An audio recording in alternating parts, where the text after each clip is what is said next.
Oke, Assalamualaikum warahmatullahi wabarakatuh. Nama saya Marcel Hans dengan NIM 1203220114. Di sini saya akan menjelaskan manajemen project TIK. Diawali dengan pengertian manajemen project TIK. Apa itu manajemen project TIK?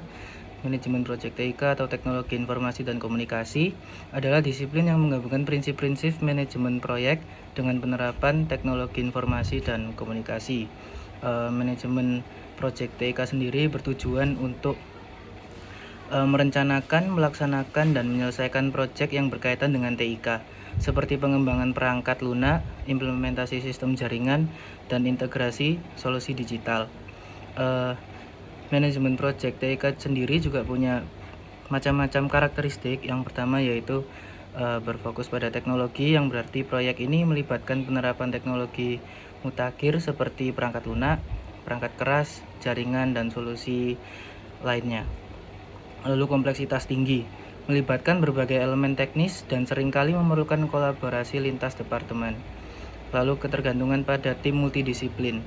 Tim terdiri dari berbagai keahlian, termasuk pengembang, analisis sistem, dan spesialis. Lalu ada juga risiko yang berubah cepat. Teknologi berkembang pesat sehingga perencanaan harus memperhitungkan potensi risiko perubahan teknologi. Lalu juga ada pengelolaan anggaran dan waktu. Proyek TIK seringkali memiliki batas waktu yang ketat dan anggaran yang terbatas. Lalu ada juga jenis organisasi dalam manajemen proyek TIK. Yang pertama adalah fungsional. Fungsional sendiri, proyek dilakukan di dalam departemen tertentu. Setiap bagian memiliki tugas spesifik terkait proyek yang mereka kerjakan. Lalu setelah fungsional ada juga matriks. Struktur matriks itu melibatkan kombinasi staf dari berbagai departemen yang bekerja pada proyek di bawah pimpinan manajer proyek. Lalu ada juga projectize, yaitu tim proyek sepenuhnya berdedikasi untuk proyek tersebut, tidak memiliki tugas fungsional lainnya. Dan yang terakhir ada juga proses manajemen proyek TIK yang diawali dengan initiate. Initiate atau inisiasi itu adalah menentukan tujuan proyek dan kebutuhan proyek. Lalu setelah initiate ada planning atau perencanaan.